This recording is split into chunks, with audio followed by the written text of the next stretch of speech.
Hey, good day, everybody. Welcome to the Deal Scout. Josh here, your host, fellow deal makers. This is going to be an interesting conversation because I interviewed this guy 4 years ago, probably 400 interviews ago. Welcome back, Jay. Welcome to the new show, the Deal Scout. It is so good to be back, brother. Yeah, Thank you for having me. Absolutely. All right. So you and I are hanging out in a bar. We're having a drink, and someone comes up and they go, "Hey, Jay, who are you? What do you do?" I usually say, my name's Jay. I am a failure at being retired. So a bunch of things. That is awesome. I'm a failure at being retired. I couldn't do it. There's no way in hell I could ever retire. Well, I tried a couple of times. So I've had a couple of crystallizing moments where I was pretty sure that this was going to be the life of leisure. And I would say for 6 weeks, 8 weeks, it was like a long holiday, and then it was like, this isn't it. I'm going to poke my eye out with a fork. I got to figure out something else to do, and something else to create, and something else to really to bring to life in the world. I mean, if I were to describe myself on a serious note, when you ask that, is that I am a learner, builder, teacher. So I have a voracious appetite to learn. Like right now, I'm just utterly fascinated by crypto mining and NFTs.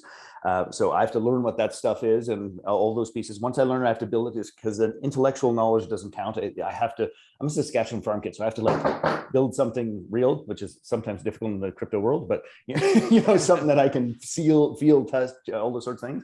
And then the process isn't complete for me until I actually teach it to my community and my tribe. So that sort of describes my varied business and entrepreneurial and life experience. It always has those three things built in somehow. Yeah. All right. So you tried. How many times did you take a swing at retirement? Really, only three. Okay. I had a chunk of cash. Then I had a really powerful income stream that was really spectacular. That actually, at the end of the day, turned out losing all my money. I wrote a book about that, a best-selling book called Reframe Your Blame: How to Be Personally Accountable, because I was a little bit pissed off when everything disappeared. But really, those were the two times where I really seriously thought, it's like, hey, why don't we just buy some land on the beach and take it easy? Back in the game. Welcome back to the game. All right. My wife began to hate me because I was like, I became even more annoying than I normally am, right? Because it's like, yeah. All right. So what did you do in retirement? Because you said you were driving your wife nuts. Like what did a day in the life of retirement for Jay look like? Well, and to be clear, so I want to be very clear about this, is that it wasn't retired as in 65, you sell everything, sit in your porch. It was like, we didn't have to work. We had a system and a revenue stream that was working really well. We had absolutely zero debt, and we could do whatever the hell we wanted. So we spent probably 6 weeks on the beach in Mexico, looking for a place to buy, to settle. And that whole piece, just to be clear about this, is that my wife's an unusual woman, as she would have to be put up with me. God bless her. Exactly. And we're high school sweethearts. We've been together for like 36 years. So I mean, she has eminent patience. Anyway, so she wants this balance between, I would like to be in the city and in the woods at the same time. I would like to never see anybody, but be able to have Starbucks delivered to my door. I would like to have, so some of you may know of what I'm speaking. So basically what transpired is that I was getting antsy about, I wanted something quite remote. I wanted something that we could create and build. I wanted all those sorts of things. And she and I didn't quite agree about that. So when I say I was driving her nuts, it was really just about, I think, in the absence of the work that we had done in our personal development company for so many years, this new idea and this new way of being, we were still just trying to find our way through. And I don't think either of us had a clue about what we wanted, what we needed. And we were soon to find out that doing nothing wasn't really for us. Yeah. Yeah. I've known you for 4 or 5 years or something. And I was following your work even prior to that. So when I did the interview, I was like, kind of like starstruck. I was like, oh man, I read your books and I've seen your shows, and I've been a part of your training and such like that.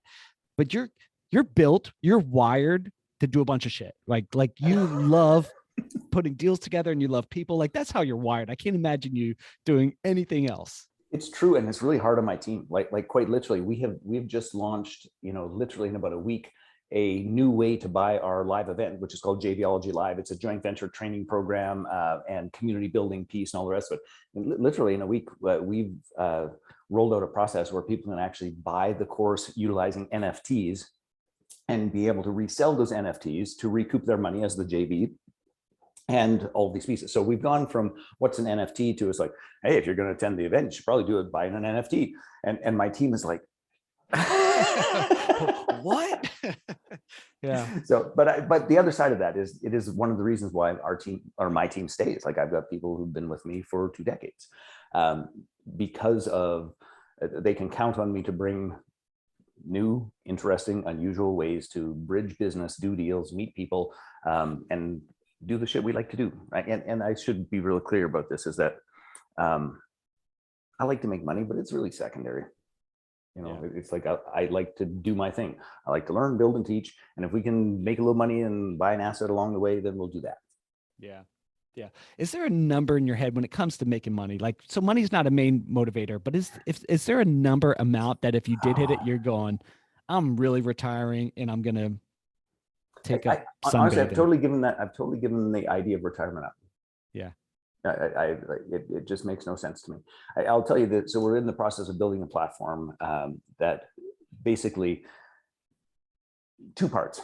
It does joint venture matching using artificial intelligence and helps to build relationships that you don't have and helps to maintain the relationships that you do have. So we can strategically get information about, for example, if you were going to go be speaking somewhere and I was tracking you in that platform, I'd get notifications about what you're doing, where you're doing it, why you're doing it in relationship to what I'm interested in your piece. So it might be, hey, I'd like to be on your podcast. I might get podcast info, or hey, I want to be a part of your deal flow newsletter. So I would get those sorts of things. So from our perspective, when I started that, we thought it was going to be a fairly simple, phone app, think Tinder for entrepreneurs with a little bit of AI filtering. And that has since transformed into an unbelievable platform with about a $5 million build. So it ain't a little phone app with about a $5 million build to get the thing up and running. And what's fascinating about that is that at the beginning of it, the idea was, I've got 2 kids, 16 and 11.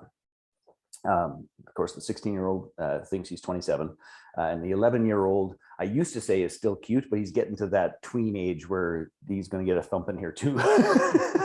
Anyway, so when we started this, the idea was, we've got about 5 years, 8 years before the youngest goes off to college, university, boarding school, military school, whatever. Right? Whatever's going to transpire there. And it's like the idea was I wanted to sell that for $10 million. And then the idea would be that we would go around and travel and speak and serve and support the community that gets built there. So to me, even in that crystallization event, the idea wasn't to take the money and run. It was to take that money, disconnect from operations, and go and do more visionary leadership work within the community that the platform built. And so that was, and just to be clear about it, the truth is I've built a multitude of 7-figure business. I have never had a 8-figure exit. So there's this piece of I want that experience. Yeah. And it really has nothing to do with, does it have to be 10 million or 20 or I don't care. I would like to build something and have an 8-figure exit because I'd like to do that. Learn, build, teach. That's simple. Yeah. And it's so cool because we have this like bucket list in our head as deal makers, right? So if we're not money motivated, we have this, I want to have an exit at this mark. And then we go, okay, maybe I want to have an exit at this mark. And it's not even about like what that money does for me anymore. Yeah, I'll have some impact. I'll travel around. I'll support, investors and I'll be a part of entrepreneurial stuff. But it's just like, I want the experience. Mm-hmm. I want the experience of building an X business and then exiting it and then building this business and then exiting, right? Like that experience is fun. Out of all the things that you've done, you've been a part of how many deals, right? Like through your JV relationships. And if we had to put a number, because you help set up JV structures and set up deals, you teach people how to do it. You've done like a ton amount of like deals. Honest to God, I wish I had kept track, but honestly, Josh, it never occurred to me to think in those forms because I am for the most part, when it comes to businesses, I'm Yeah. sort of monogamish. What do you mean by that? Well, you know, in relationships, they have that whole thing. It's like primarily married, but I do, you know, with agreement, they can do other things. That's not our deal, by the way. Let's be perfectly clear. I'm talking about businesses. And in the business world, it's like my core personal development business, which was Personal Best Seminars, I ran for 28 years. And that is basically all I did, with, you know, some commercial real estate, because that's where I had my event. And then if I had the commercial real estate, well, might as well build a coffee shop in it. And then we ended up renting space to an insurance company that I ended up owning a piece of. So that's what I mean by that. But my day-to-day experience was I ran a training company that did incredible work for 40,000 people and blah, blah, blah, blah, blah. Like that's what it was mainly. So I've never thought of it from that deal cutting perspective. But if we were to count individual joint ventures, Yes. thousands. It's thousands and thousands. You know, like JBology Live, which we've got one coming out December 1st to 3rd here. In that room, traditionally, there's somewhere around 100 partners. And those 100 partners that we massage, most of the time, we're already partnering with 25, 30% of them. And then we facilitate deals with, you know, at times 10x that. So one person will go and they'll leave with 10 JV partners. So if you just do the math on that, we've been doing that 4 times a year since 2017. So it's thousands and thousands. And I've never really paid enough attention to think of it in that manner, honestly. Yeah. All right. So you wrote a book called Reframe Your Brain because you lost all your money. You were kind of pissed at the world. And I more wish... at myself than the world is the honest to God truth. It started, you know, as it often does, like those rotten bastards, like well, sorry, I interrupt, but at the end of the day, I was most mad at me because I made a bunch of dumb mistakes in that process. Okay. Walk us through your dumb mistakes because we could learn from them. Oh, sweet Jesus. You don't have enough time, but we've got a few minutes. I'll give you some chapter titles. Yeah. So here's what transpires. And this is, so why I just turned 16. So this is 19 years ago. And 19 years ago, and I should just say this, by the way, is that my, again, I've never been highly money motivated. I've always had to do my own thing on my own terms, all those sorts of things. But I was also pretty clear that when we made a little money, I'd go buy an asset. So we'd buy a house here, we'd buy a little coffee shop, I bought a payday loan company. So it was always make a little money, buy an asset. So I think I'm getting smarter and wiser about this make a little money, buy an asset thing. And it's like, I want to trade. I want to learn day trading. I want to learn swing trading. I want to learn how to trade.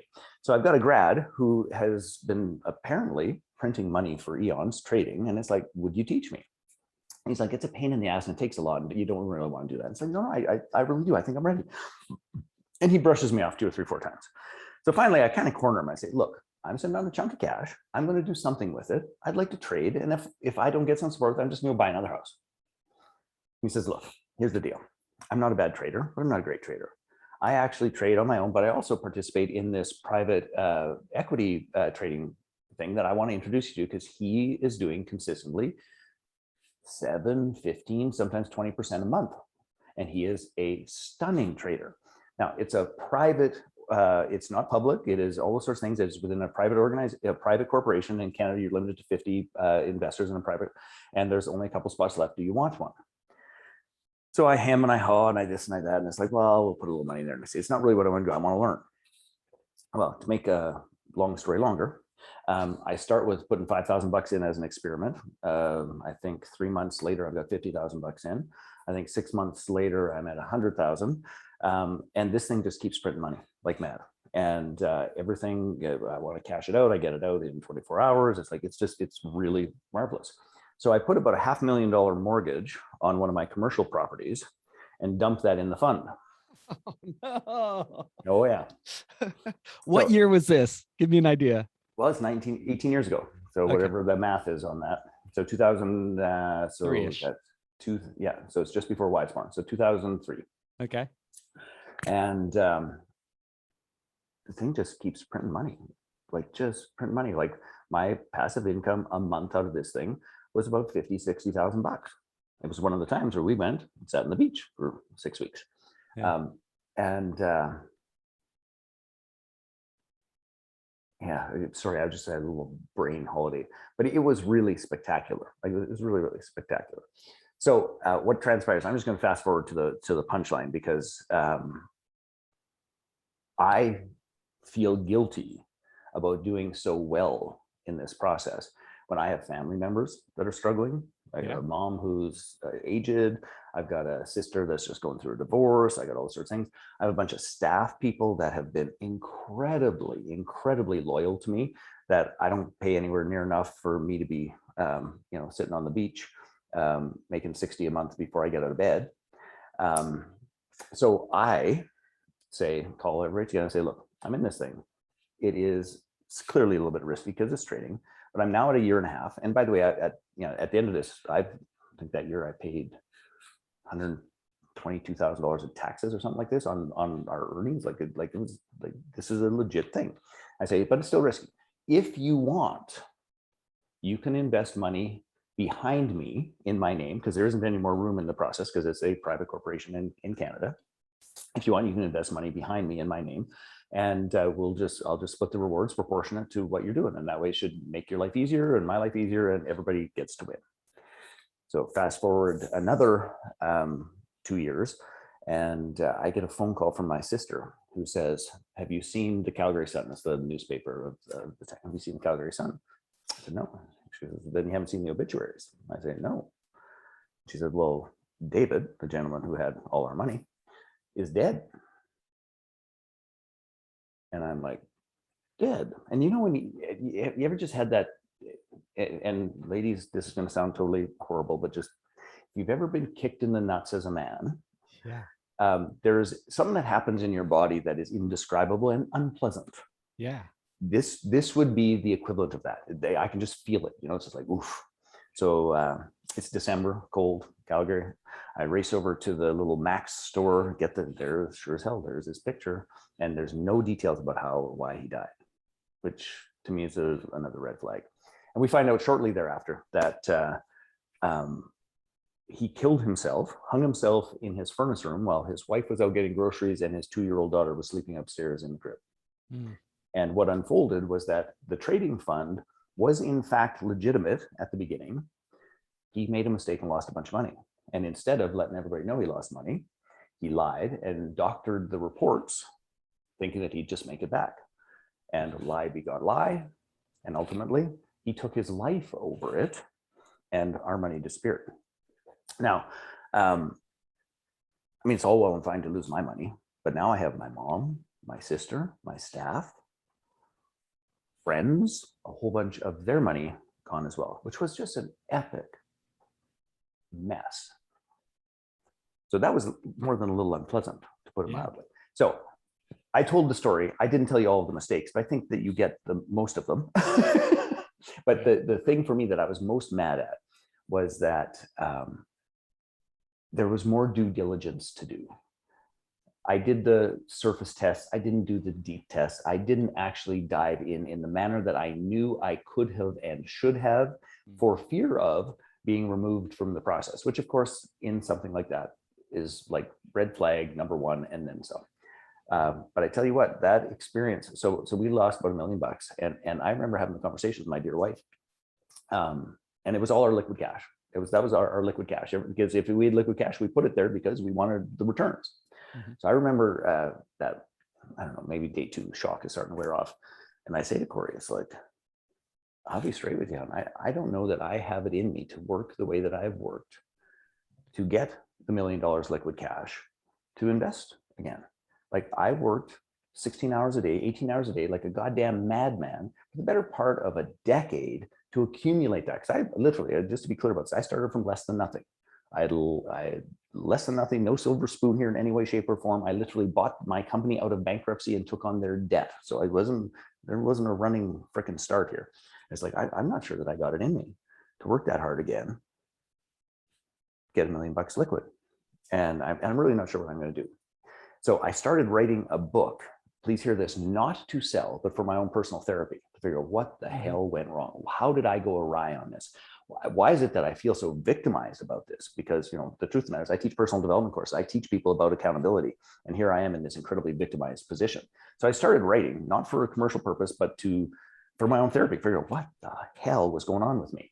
Now, that book ultimately became Reframe Your Blame, How to Be Personally Accountable. We sold 24,000 copies, and that book made us about $4.5 million. Yeah.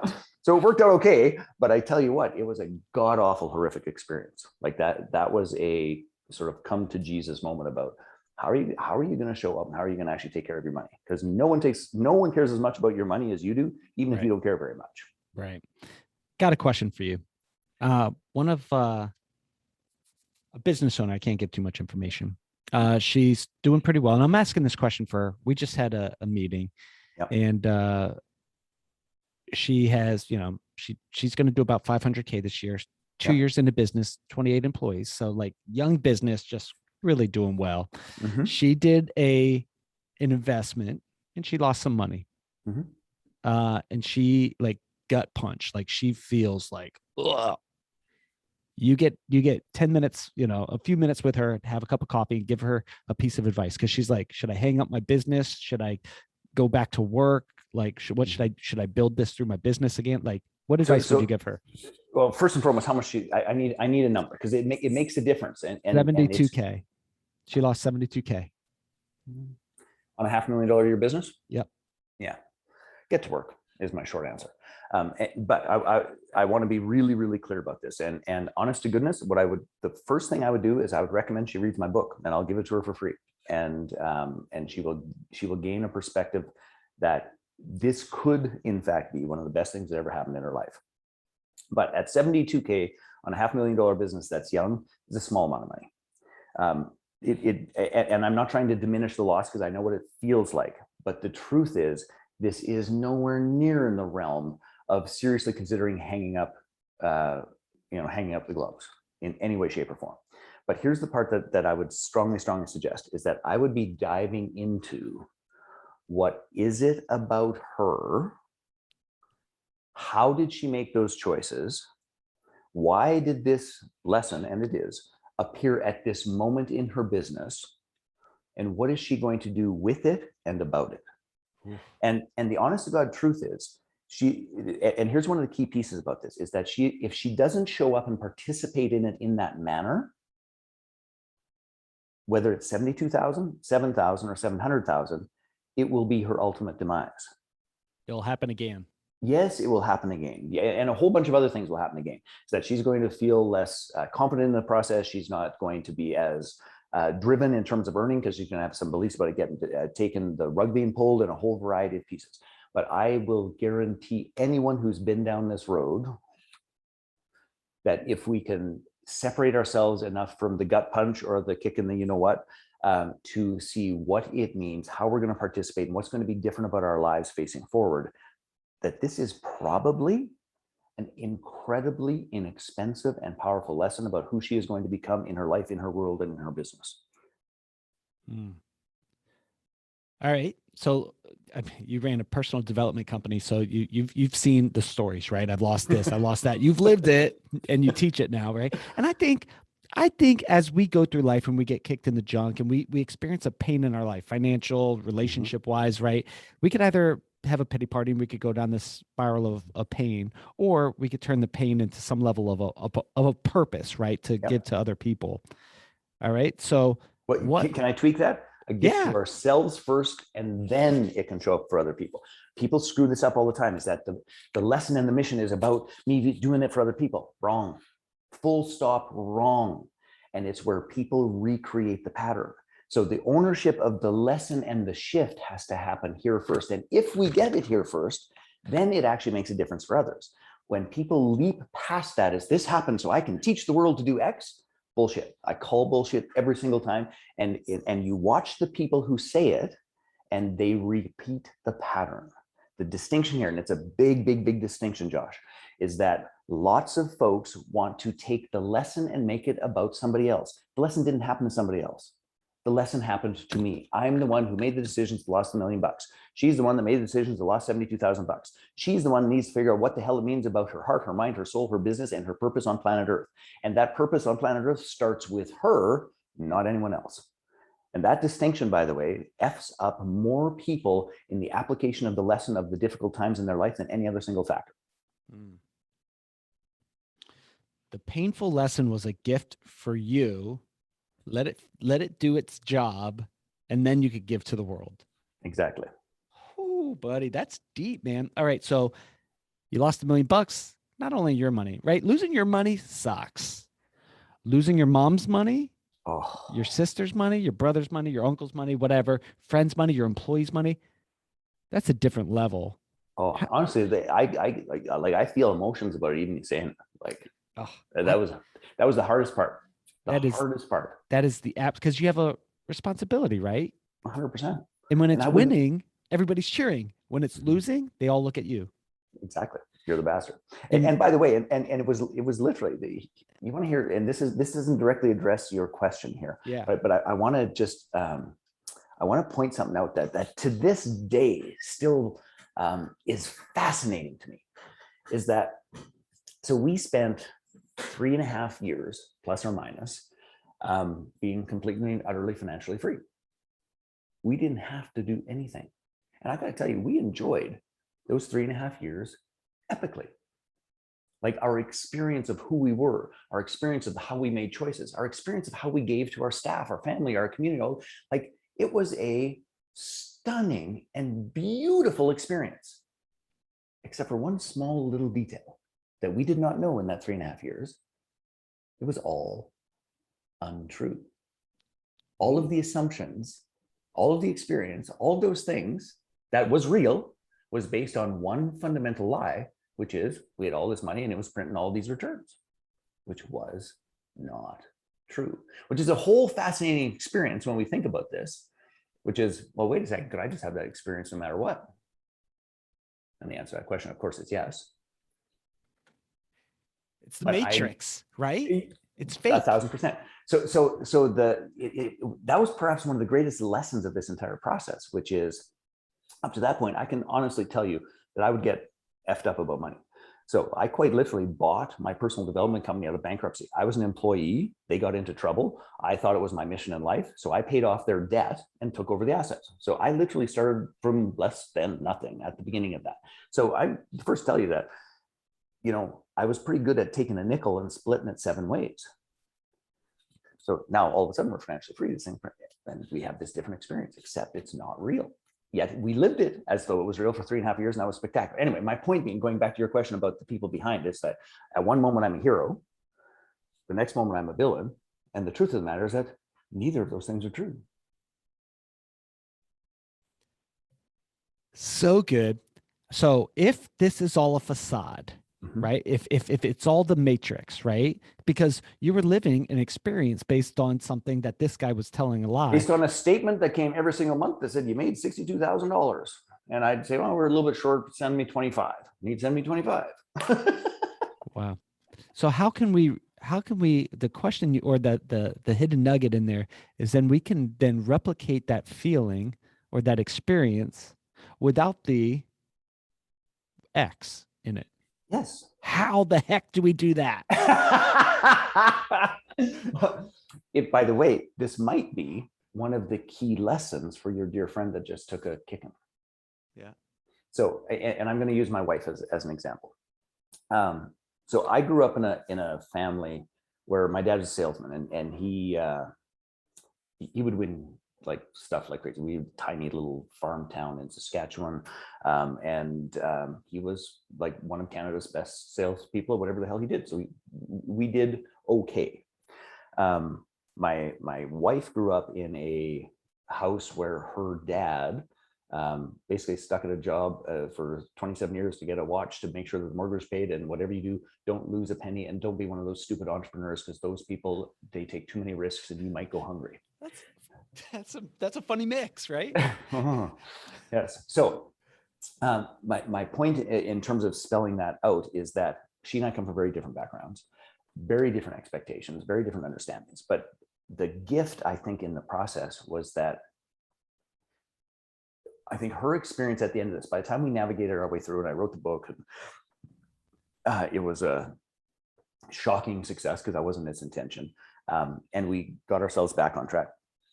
I think the thing I always had faith that I could make my way through, but it was never really tested that hard. I mean, I bought a company out of bankruptcy. I worked pretty, but it was like, this was a different level of test. I think the piece for us was that, number one, we had an exceptional 3.5 years. Number two, we hit the wall where I think, and I'll be frank with you, with where we were at, that probably in 9 out of 10 people, they'd have thrown the towel in. Like, that would have been a hang up the gloves moment at that stage of the game. It's like, I can go get a job for $150,000 a year and let's just settle, right? But what came for us was a faith in, we can create whatever we need. Please hear this, not just financially, but that's physically, mentally, emotionally, spiritually, in our connection with one another, to be a team, to face the world, to create what needs to happen. And in that process, we also have the capacity to create income, freedom, wealth, all of those pieces. So it is a consciousness of faith in self, in faith in the universe, in faith in our capacity to cope. Here's the best, and I shouldn't say the best, but it's a damn good metaphor, is that a bird doesn't land on a tree branch hoping that the tree branch is strong enough to support it. The bird always knows it can simply fly away.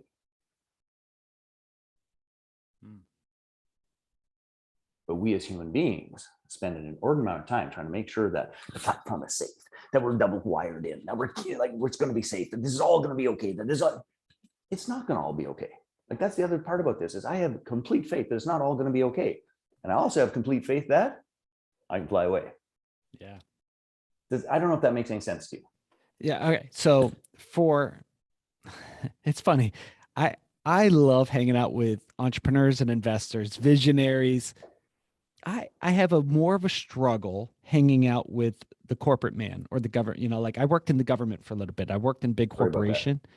Yeah. I just didn't fit. I couldn't fit.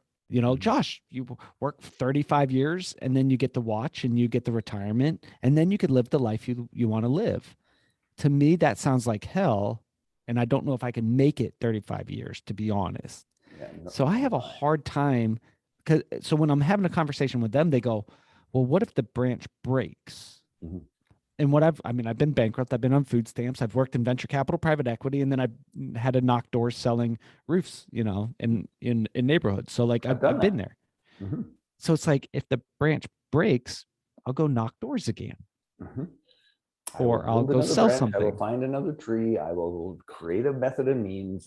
And I think that was frankly easier for me, but where we're at today, like Corey and I were just having this conversation, because one of the great things about COVID, and by the way, I don't say this to piss anybody off, but for us, the joke at our house is like #best pandemic ever. We've had a really spectacular time during COVID, which, by the way, I would assume has something to do with the story I just told you. But anyway, it is we're in a live event business. That's where we've made most of our money. And suddenly live events don't exist. And still for us, it was #best pandemic ever. But one of the things that Corey, and it was harder for her than me, but you in the conversation, is like, I'm completely 100% fine. Like, I have complete faith that this will shift. We will navigate. We will make some adaptations. We will, of course, land on our feet. And if the branch breaks, we'll find a new tree. That's how that's going to go. And I have 100% faith that we'll do it. We always have. We always will. That's who we are. So let's get on with the show and not worry too much about it. Yeah. What you're describing is peace, right? You have peace. Good or bad, we'll be okay. Now, this pandemic, right? Whether you believe in it, that it's real or not, or whatever, like I've suffered deep loss. So like it's a painful thing, but the beauty that has come out of this, and I laugh because it's like, it's life is whatever, good or bad, it's going to be the best, whatever you make of it. Right. Mm-hmm. And in this, I've got such a good opportunity to be so close to my family through that time, in that close quarters, everybody's driving each other nuts. But like, it's been a blessing. If you look back, I look at it and I go, it's actually kind of been a blessing. The world's falling apart. Everybody's fearful. Like, and we're great. Okay. Yeah. Well, Yeah. and that's true for like live event. I spent times on planes, trains, and automobiles. And being home with Corey has been one of the most spectacular thing under the sun. Like she and I have just totally reinvented our relationship. We've spent more time together. We've created a bunch of cool stuff. Like, it's been really fantastic. And at the same time, our annual sales are down. I really don't care. So by the way, our annual expenses are also way down.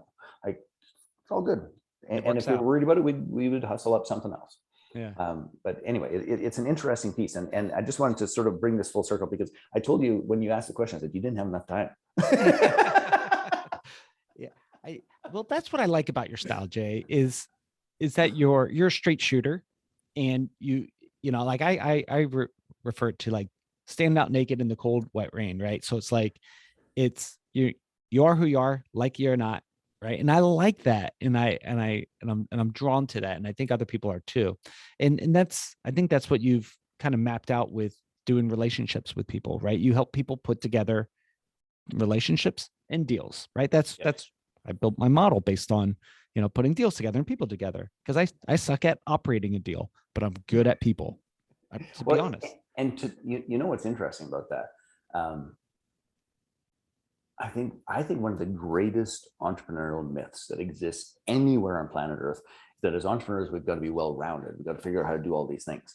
And truly, I genuinely believe the best entrepreneurs aren't rounded at all. They're pointy. I am great at one thing. I'm good at maybe three things, and all the rest of it, I am epically horrific at. Like epically horrific. So I think that truth telling is one of the most foundational pieces. I just to add a story here. So, you know, my sort of most known brands, which would be the personal development company, which was Personal Best Seminars, which became the Creators Code. So there's that. Then there's Mastermind to Millions, which is where we originally met, where we help coaches, experts, authors, entrepreneurs position, launch, and lead masterminds, which, by the way, just came from an internal training program that I did for 25 years at the personal development company. We just dusted off an internal training program, sold it to the world with some marketing. And then Mastermind to Millions became JVology because we had all these digital marketers going. It's like, how on earth did you do that? Like, how'd you go from zero to $2.6 million in 14 months with a brand that didn't exist? Tell us. And the answer was joint ventures. And people would say, well, can you teach me? And I say, no, it's not what we do. And after the 7,892nd request, it's like, well, if I like you, I'll tell you. And then it's like, pretty soon it's a real business. And I should just tell that story as well, just because, you know, the money thing doesn't, it isn't something I pay a bunch of attention to. So I'm at the accountant's. I don't know what year that was. I think it was like 2018 or 2019. And the accountant's like, so, you know, what's this $400,000 down here? So that's this little dumb thing we're doing with joint ventures. It's like, well, let's keep an eye on it. So next year that 400 is like 800. It's like, what's that $800,000 down there? It's like, that's a dumb JV thing that we're doing. He looks at me and goes, maybe we should just like call that a business. It might be a good idea to wrap a business around this. Which is how JVology started. But anyway, my point to this is sometimes people think that I'm a little crazy with that range of businesses. But here's what's true for me. Is that every single one of those businesses has one golden thread, which is I create and I teach people how to create conscious communities of choice. In the personal development world, that was usually around their families and their core inner world. In the mastermind piece, it was about how do I collect and bring people together that are going to serve and support one another to fulfill, meet, and exceed our mission for being here on planet Earth. And in joint ventures, it's about building relationships that are going to build a distribution channel that solve my ideal clients' problems better. And we all get to make more money and have more fun. But in every case, every single one of them is to create conscious communities of choice for me to live my mission, build my relationships, and make my contribution to the world. So it's not as random or weird as it might appear if you look at the brand titles. We do exactly the same thing in every single one of those businesses, just wrapped around a different mechanic. Yeah. All right. So here's your opportunity to earn some brownie points with the wifey. All right. So you guys have created some cool things. You said it's been an incredible time of relationships, that you guys have, you know, more time, focused time together. You're not traveling as much. So it kind of forced you to sit still, which was probably difficult for you, Jay. But your wife We didn't looking. sit still much. She and I were pretty busy, but carry on. Okay, got it. That was a poor assumption then. But what is in the world of, you've got ideas, you got businesses, you got a lot of stuff going on. What is your wife's superpower in this world? What does she show up better than anybody in the universe? Oh, that's a really great question, actually. It's an interesting question because I think that she, like all of us as human beings, I think that she has evolved a lot. And she and I built our personal development business together, like arm in arm. Like when we had kids and she went home to raise Wyatt, it truly felt like my right arm was gone. Like, and I floundered actually for a couple of years in the absence of having my right arm. And but that's a very mechanistic approach to what I'm trying to say. But the beautiful part is our second kid is about 11, and Corey's come back to work with me, and it's not just the right arm. It is that she has the capacity when what I'm going to say, when she is embodied and all of herself, where some people might get pissed off at what I'm about to say, but I'm speaking from my experience. I'm open to being wrong about it. But my dear wife, in mothering, and she's a fantastic mom, make no mistake about it, but in mothering, fractured herself in terms of where her focus goes, in terms of where her energy goes, in terms of what her role is and what her true gift and capacity is. What's fascinating about this, and what I'm really grateful for right now, is that we were a hell of a team before kids. She has done an amazing job with my two wild and crazy boys, and coming back to work with me, she has come back a more, I'm going to say, whole, powerful, direct force of nature than you can imagine. And so I would say that her superpower is the capacity to see, get behind, have faith, and see the details that I don't see. And how it's sometimes described is, I'll hand out a 4-step process to my team. It's like, look, you got to do these 4 things, get it done. And she'll point out to her, hey, asshole, just so you understand, those aren't 4 things. Between point 1 and point 2 is the entire alphabet. There are 26 steps that we're going to take care of that you don't even know, see, care about. It's like, and I don't want to know. I just want to know when the number 1's done and number 2 is done. She goes, I fill in the alphabet, write it, see it, communicate it, do it, make sure the goddamn thing's done so that number 2 can actually occur. That's her superpower. Wow. That's cool for a visionary builder like you. That is cool, because without that, like, things would go nuts. You'd hand out a lot of steps 1 through 4 and a lot of alphabets. Wow, good on her. Good on her. If I asked her what your superpower is, what would she say? Oh, that's a good question. I'll tell you, the first thing that comes to my brain. Yeah. I think she'd say something about my sense of humor. She and I have an awful lot of fun together, and don't take ourselves or each other very seriously. And 36 years later, like, we crack each other up, like, to the point of insanity. So we have a ton of fun together. I would say the capacity to make her giggle after all these years of insanity and stupidity. Yeah. What's a show, movie, book? What's something that you guys enjoyed together? What did recently? we just watch? What the hell was that? I'm not a big but we watched something on Netflix that we both really liked, and I cannot even remember the name of it. Okay. Well, if you think about it, let's go back to that. All right. So you and I hanging out, we just finished our, hang out at the coffee shop or the bar, wherever we're at. We're probably at a bar, but we're hanging out, and someone walked by, and you already handed them your book, Reframe Your Blame, right? Because you promised one to this woman that I was speaking about, and you're like, oh wait, here's one more book. It could be personal, it could be business, it's anything. And you're like, you got to have this book. Is it this same woman, or some? Yeah, so, sure, same woman. Okay, and the reason I ask this, and I'm going to go on a bit of a rant and a tirade. Yeah. So behind this spectacular brick wall, which is a $37 roll-up vinyl. Mine too. It's a green screen. Oh, yours is green? Oh, Yeah, no, yours. This is one's vinyl? a real. Oh, nice. But behind that is my bookcase. And on that bookcase are probably 30 books that people have just sent me. And I'm going to say something that probably isn't that popular, but just to be clear about this, honest to goodness, if I wanted your book, I've already bought it. The odds of me reading your book because you sent it to me are exactly nil. I have a list of books that I have bought that I haven't read. Yours is not going to jump in front of them. So it is a little bit of a bone of contention of mine to both, number one, get a book that I didn't want. And I never give or recommend a book that somebody doesn't want. So on that note, this is a little bit of a tough question for me to answer. But I'll tell you the book that I have given away more than even my own, which might not be the answer to your question. No, that's good. What would be that? What would the book that you most give away?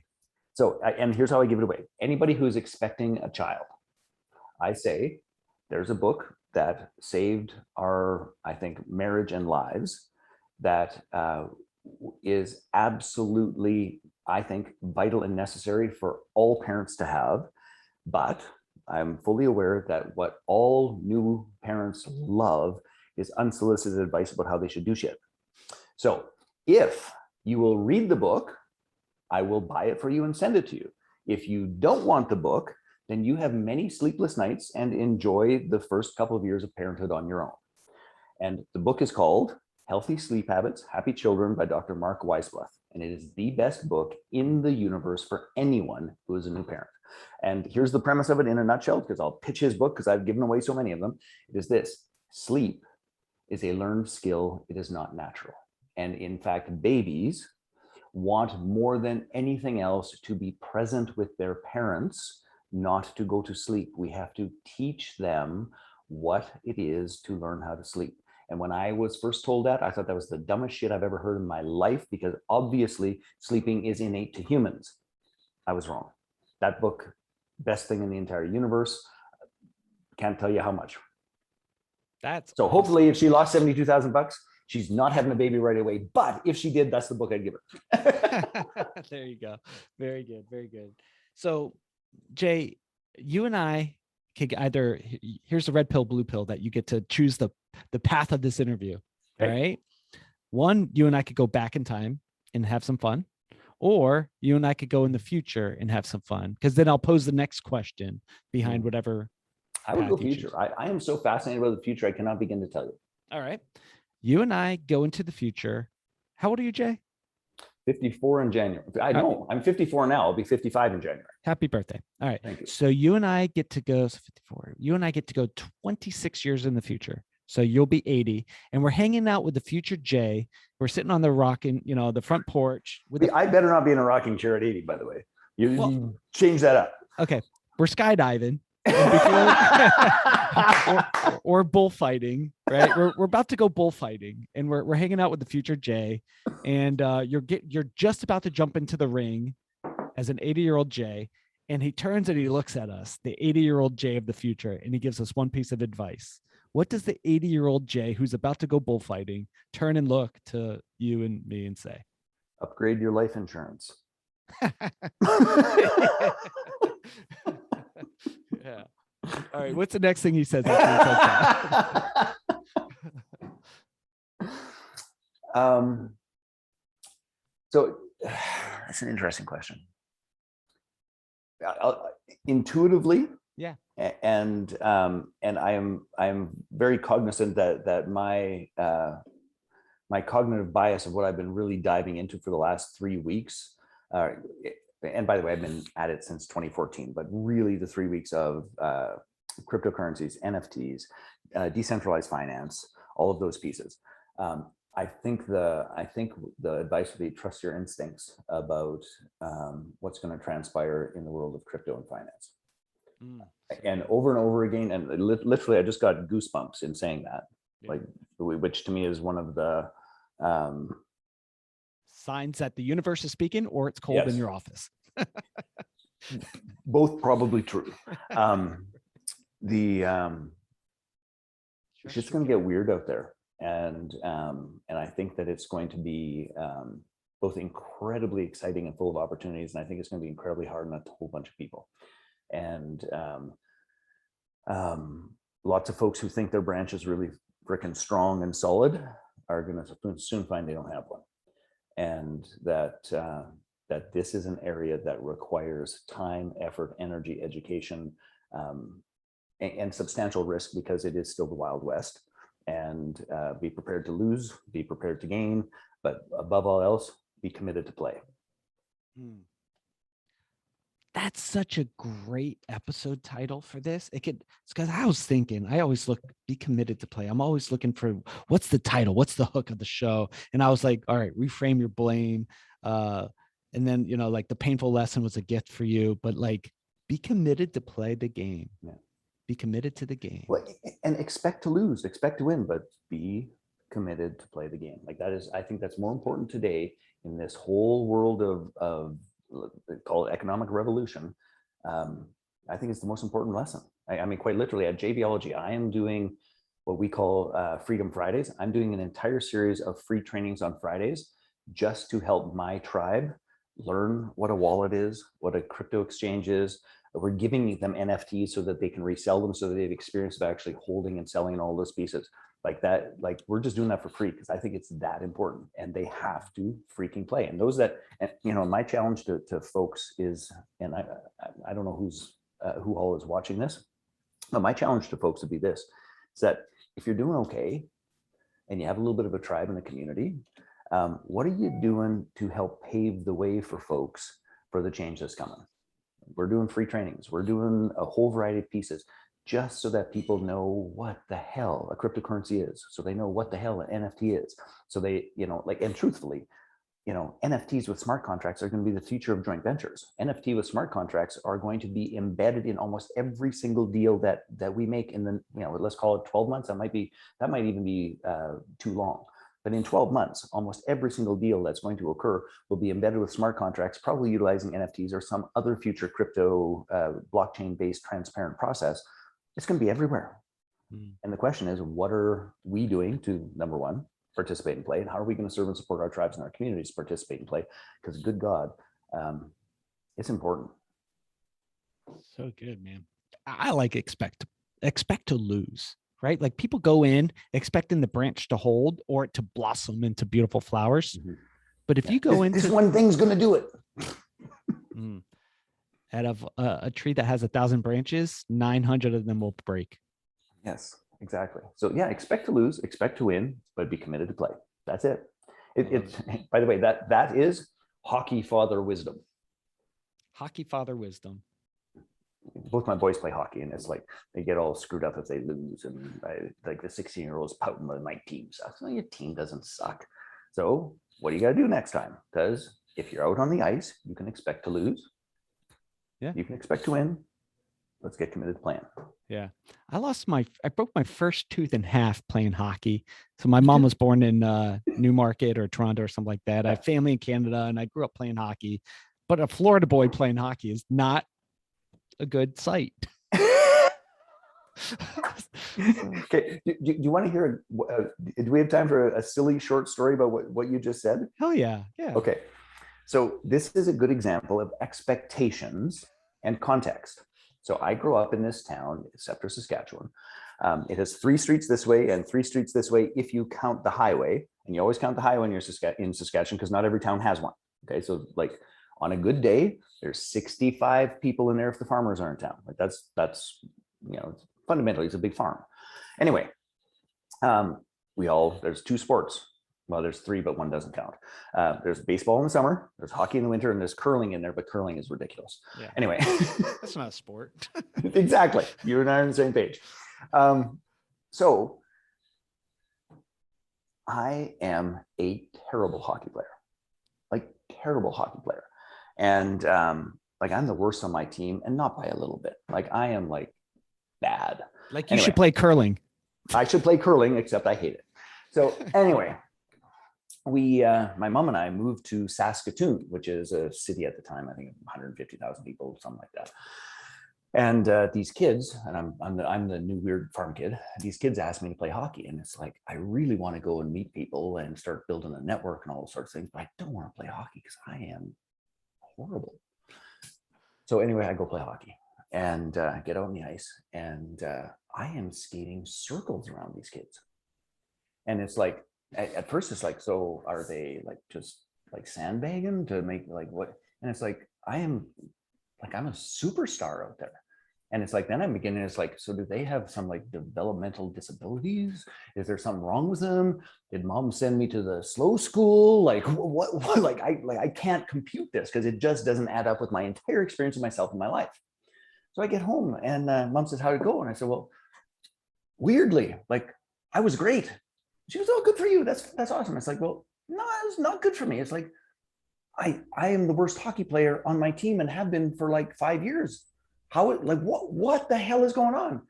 And she says, well, hon, you do remember and realize that you were always playing like people that were 5 years older than you because we didn't have enough kids for our own hockey team at the right age. It's like, yeah, they all were older, weren't they? So yeah. I would be 8 years old playing on a 14 and under team. I'd be 10 years old playing on a 16 and under team. It just never computed to me. And I never had the thought that it's like, oh, they're all just older, therefore they're better. It's like, I'm just a shitty hockey player. Getting my own age range, skating circles around. It was the craziest experience, but it's that whole piece of expectations of, again, winning, losing, committing to play. Even though I was the shittiest one out there, I worked my ass off to the best of my ability and then get my own range. And it was like, I'm a superstar. It was the craziest thing ever. You know what's really cool about this? Because this kind of like the Quentin Tarantino loops back into our story earlier about you live this reality, right? This whole reality is I'm a shitty hockey player, which is not the case. You were just being trained and you were playing up the whole time. So when you jumped in your own weight class or your own age class, the reality is I'm actually pretty darn good. Exactly. And it screwed with me. It completely screwed with me. How can you got to give me one more question. How can I take that and create that reality for myself in my own business right now? Well, so I think there's a whole bunch of things, to be perfectly honest. You know, I'm a huge fan of masterminds. So, and this idea of conscious communities of choice, I think that number one is we all have to get really deliberate and we all have to get really conscious about who we build relationships with, for what purpose, the stand that we take, what is the community that we're going to bring ourselves around. Mm-hmm. And by the way, I want to be very clear about this. I firmly believe that if you're going to do that, that there's two aspects you're looking for. You're looking for people that are 1, 3, 5, 10 steps ahead of you, that you're going to learn from and they will support you. And that there are also people that are 1, 3, 5, 10 steps behind you that you put your hand out and help them forward. Mm-hmm. So I think that's number one. And then number two is this. Above all else, and this is going to sound a little bit odd, but above all else, don't take yourself so seriously. Certainly don't take your thoughts so seriously. Certainly don't take your fears so seriously. Certainly don't take your goals and desires so seriously. Like we are programmed. And most of us are so attached to the programming, we think it's real. The programming is not real. You got a remote control. You can change that goddamn program. Now, it's damn near impossible to do on your own, which is why you have to have community, why you have to have some consciousness, why you should be doing some personal development work, why you should be experimenting with psychedelics, why you should be doing a whole variety of things that are outside of the conditioning that says, this is who you are because I said so while you were growing up. That's bullshit. It's untrue and nothing to be further. It's a crime is the honest God truth of that. But we've got to get playing on the fringes and questioning everything, because who you think you are, 99, in terms of my experience of working with tens of thousands of people in this domain, 99% of the time, who you think you are is but a tiny sliver of what's possible. That's so good. That could be like a series on its own. It could be a conversation on its own. I got the freaking thing tattooed on my arm. This is a follow-up to be continued. Jay, if someone's out there and they're like, man, uh, I need help. I want to, connect with you, follow you, do a deal with you. Who does that person look like? Like what's an ideal deal look like for you and how do they connect with you? Well, so because I do a couple of things. Okay, so Your monogamy thing, whatever. Monogamish. Monogamish. Okay. So the first and foremost is our community of JVology. So if you're a business who is looking for more leads, if you're a business that is trying to figure out greater distribution channels, if you're a business that wants to learn how to integrate joint ventures into your world, then you should simply go to JVology Live and check us out. It's 3.5 days. You'll get who we are, what we do, why we do it, all those pieces. Now that's really aimed at, for the most part, starter outers. They're probably doing $250,000 in their business, trying to figure out which way's up. If you're a little further down that road, then you might want to consider one of our masterminds, which builds this idea of conscious communities of choice. And you could talk to us about our Blast Off Mastermind. And we could see if that was a fit. That would be cool. If you're interested in playing in the future, which I'm really excited about, and you wanted to consider investing in our artificial intelligence-based joint venture matching platform or any of those kinds of deals, it's just simple as reach out to me, say, let me know what you're interested in, and my assistant would figure out a time, or we'd have Krista follow up with them and make sure that they got all their questions answered. Our director of client care actually lives in Florida, right by Josh, which is kind of one of those weird small world things. Oh yeah, we did some work together building the Orlando ecosystem. Like she's Yes. smart. She's smart. Yeah, she's incredible. Yes. Yeah. Good job. Really, I think we're just coming up to her 2nd anniversary in that role with us, which is pretty awesome. Yeah. She helped build out the Orlando ecosystem. So she's a builder. She's focused on people. Shout out to Krista. That's awesome. Yeah. All right. So what's the point of contact? How do they get that conversation going? Easiest route would be that's a great question. Yeah, you could send me a link or something and I'll put it in the show notes. That's exactly what we'll do, because I think there's a link for JVology Live, but that's more of like a registration process. But if you wanted to talk about actually participating in the building of the platform and those sorts of things, that is probably something that's actually just Krista at jvology.com. It's probably the easiest thing in the universe, because she takes care of a bunch of those pieces and filters and protects me in my time as best she can. Very cool. Very cool. All right. So Jay, we gotta go, man. You and I could just chat for a long time, but thanks for coming on the show. Loved your energy. Loved the continuation of your story. I'm gonna send that information and send your book over to some points of contacts over on my side. Awesome. So you just stand by. We'll get some of that details worked out. But fellow deal makers listening in, reach out to our guests, say thank you. If what Jay was chatting about that is interest to you, past, present, future, masterminds, cool stuff, reach out to him and say, hey, heard you on the Deal Scout, want to do a deal with you. And if you're working on other deals that you want to talk about on this show, head on over to thedealscout.com, fill out a quick form, and maybe get on the show next. Till then, talk to you all on the next episode. Peace.